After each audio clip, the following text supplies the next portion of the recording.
राम राम दोस्तों। मार्केट में आज निफ्टी आईटी में आपको जबरदस्त तेजी देखने को मिली। इंडेक्स की अगर मैं बात करूं तो लगभग 4.5% ऊपर था। किसी इंडेक्स का 4.5% ऊपर होना बहुत बड़ी बात थी। इंडिविजुअल शेयर की आप देखोगे तो कई शेयर तो 10-12% भी ऊपर थे। अगर टीसीएस की मैं बात करूं जो सबसे बड़ा आईटी स्टॉक है वो भी लगभग 6% से ज्यादा ऊपर था। इसके देखो मेनली दो रीजन हैं। उन दोनों रीजंस के बारे में इस वीडियो में हम डिटेल में बात करेंगे। पहला रीजन तो है रिजल्ट। टीसीएस का रिजल्ट आया था, उस रिजल्ट के बारे में बात करेंगे। और दूसरा सीपीआई का डाटा आया कल यूएस का, यूएस मतलब अमेरिका का। तो ये सीपीआई का डाटा क्या है, सीपीआई क्या होता है, कैसे उसका इंपैक्ट आता है मार्केट पे, आईटी इंडेक्स जो इतना भागा उस पे कैसे उसका इंपैक्ट आया, ये सारी चीजें आज की इस वीडियो में मैं आपको समझाऊंगा। तो सबसे पहले तो बात करते हैं रिजल्ट की। टीसीएस का रिजल्ट आया। ईयर ऑन ईयर ग्रोथ आप देखोगे सेल्स की तो 5% की रही और नेट प्रॉफिट की ग्रोथ रही 9% की। एक्सपेक्टेशन थी कि ये डाटा लगभग फ्लैट रहने वाला है, लेकिन 5 से 9% की ग्रोथ आई। Top line 5%, bottom line 9%। तो ये एक थोड़ा सा पॉजिटिव था। देखो मार्केट में दो चीजें काम करती हैं कि मार्केट पहले से प्रिडिक्ट क्या कर रहा है। अगर मार्केट की प्रिडिक्शन है कि 30% ग्रोथ आएगी और ग्रोथ आई सिर्फ 25%, तो वो नेगेटिव चीज है, क्योंकि मार्केट जितना एक्सपेक्ट कर रहा था उतनी ग्रोथ नहीं आई, कम आई है। क्योंकि जो 30% ग्रोथ है ना, उसको पहले ही प्राइस इन मार्केट कर चुका होता है। कई बार ऐसा आप देखते हैं कि ग्रोथ तो बहुत बढ़िया आई, आप देखेंगे यार 30% ऊपर ग्रोथ आई है, लेकिन स्टॉक तो नीचे गिरता जा रहा है।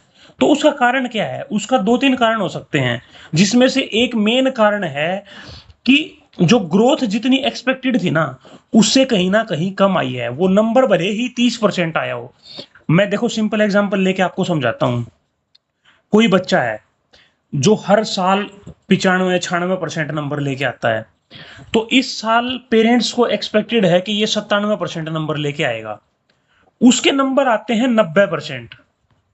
तो माँ बाप तो बड़े निराश होंगे कि यार बड़े कम नंबर आए हमारे बच्चे के, तो क्योंकि उनको एक्सपेक्टेड थे 97।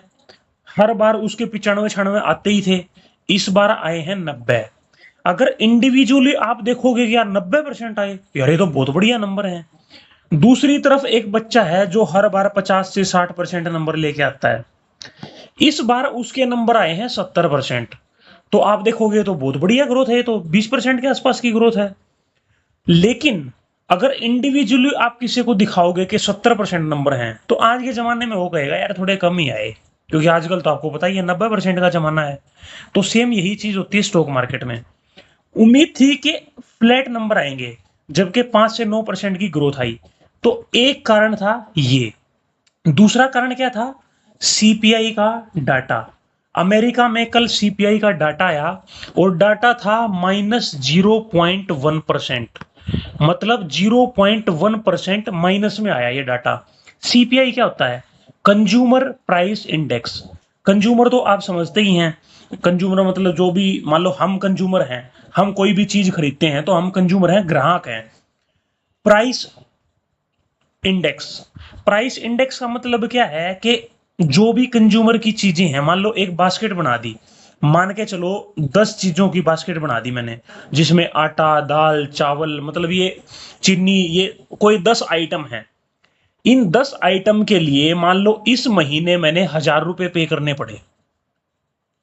अगले महीने मैं 1010 रुपए पे करता हूं, ठीक है? तो 1% क्या हुआ? +1% ग्रोथ हुई ना, +1%। किस चीज में ग्रोथ हुई? महंगाई में। ठीक है, दोबारा इसको समझो अगर समझ में नहीं आया है तो। 10 चीजों की मैंने एक बास्केट बना ली, जिनके लिए मैं 1000 रुपए पे कर रहा हूं इस महीने। अगर इन 10 चीजों के लिए मैंने अगले महीने 1010 रुपए पे करने हैं, तो इसका मतलब क्या हुआ कि महंगाई 1% बढ़ी है। अगर मान लो मैंने ये कम पैसे पे करने पड़ रहे हैं अगले महीने, तो हम क्या बोलेंगे कि महंगाई घटी है। तो जो सीपीआई का डाटा है ना, वो महंगाई से कैसे रिलेटेड है आपको समझ में आ गया होगा। तो जो सीपीआई का डाटा आया है ना, वो -0.1% आया है। ठीक है, तो क्या होता है कि एक बास्केट बना दी होती है, बहुत सारे जिसमें आइटम होते हैं, जैसे मैंने तो 10 का एग्जांपल लेके बताया आपको, बहुत सारे आइटमों की एक बास्केट होती है। उन बास्केटों के लिए कंज्यूमर ने कितने प्राइस पे किए, ये डाटा बताता है कि 80,000 अलग अलग आइटम्स पे है, या पता नहीं मतलब कैसे है उन पे है। मतलब ये इतना बड़ा डाटा है, ये मैं आपको बताने के लिए बता रहा हूं कि ऐसे नहीं कि 10 चीजों पे कुछ भी बता दिया। और लगभग 25,000 रिटेल स्टोर्स का ये डाटा होता है। इसमें हाउसिंग भी इंक्लूड होती है, वो अलग होती है। तो मतलब ये इतना बड़ा नंबर होता है यूएस में। मतलब ऐसा नहीं है कि 10-20 चीजों का कोई भी देख लिया डाटा और उसी के हिसाब से डाटा बना दिया। तो कहने का मतलब ये है कि ये डाटा है, ये काफी एक्यूरेट होता है। जैसे अपने यहाँ एग्जिट पोल होते हैं। एग्जिट पोल में हम क्या करते हैं कि कुछ लोगों से पूछा कि भाई आपने किस पार्टी को वोट दिया, वहां से हम ये आइडिया लगाते हैं कि किस पार्टी की कितनी वोट जाएंगी। इंडिया में ये नंबर गलत क्यों होता है एग्जिट पोल? क्योंकि वो ऑफिस में बैठ के डाटा बनाया होता है। आज तक क्या आपने किसी को देखा है कि आपको कोई मिला हो एग्जिट पोल वाला कि भाई चलो आप बताओ मेरे को आपने किसको वोट दिया? या किसी आपके आसपास रिलेटिव दोस्त से आपने सुना हो कि यार मेरे को एग्जिट पोल वाला मिला था और मेरे से पूछ रहा था आपने किस पार्टी को वोट दिया? तो एग्जिट पोल का डाटा फिर कहां से आ रहा है? वो ऑफिस में बैठ के आ रहा है, इसीलिए फिर वो इतना गलत होता है। तो इसलिए जो सीपीआई का डाटा माइनस में आया ना, इसका मतलब क्या है माइनस 0.1% आने का? कि मतलब जो पहले जितना प्राइस कंज्यूमर पे कर रहा था, अब की बार उससे कम प्राइस पे किया है। इसका मतलब क्या हुआ है? इसका मतलब ये हुआ है कि जो महंगाई है, इन्फ्लेशन है, वो थोड़ी सी कम हुई है। इन्फ्लेशन का डायरेक्ट लिंक है इंटरेस्ट रेट से। इंटरेस्ट रेट मतलब ब्याज की दर। जब महंगाई बढ़ी होती है तो उसको कंट्रोल करने के लिए इंटरेस्ट रेट बढ़ा दिया जाता है। इंटरेस्ट रेट बढ़ाने से क्या होता है? एक तो मान लो आप पैसा बैंक में रख रहे हो तो आपको ब्याज ज्यादा मिलेगा। मान लो आपको 8% ब्याज मिल रहा है तो आप पैसा थोड़ा कम खर्चोगे, आप सोचोगे यार बैंक में रख देता हूं, ज्यादा ब्याज मिल रहा है। दूसरी चीज क्या है कि आपकी जितनी भी ईएमआई चल रही हैं उनका रेट बढ़ जाएगा, क्योंकि ब्याज की दरें बढ़ गई हैं। तो पहले मान लो आप 10,000 रुपए पे कर रहे थे किसी ईएमआई के लिए, अब की बार क्या हुआ, इंटरेस्ट रेट बढ़ गया तो वो आपका 10,000 रुपए है वो भी बढ़ जाएगा। ठीक है? तो मतलब आपके पास जो टोटल पैसा बचना है खर्चे के लिए, वो पैसा कम बचेगा। पैसा कम बचेगा तो आप खर्चा कम करोगे, खर्चा कम करोगे तो महंगाई कम बढ़ेगी या थोड़ा नीचे आएगी। क्योंकि डिमांड एंड सप्लाई का फॉर्मूला मैंने आपको कई वीडियो में समझाया ही है। अगर आपके पास पैसा कम है तो आप कम खर्चने जाओगे, कम खर्चने जाओगे मतलब डिमांड कम हो रही है, डिमांड कम हो रही है तो प्राइस घटेंगे। तो ये जो महंगाई का डाटा जो आया है सीपीआई का, ये जो कम आया है, इसका मतलब है कि महंगाई थोड़ी सी कम हुई है। और मई 2020 के बाद पहली बार ये डाटा माइनस में आया है, -0.1%, यानी घट के आया है। तो अब इसका अल्टीमेट फर्क क्या पड़ेगा?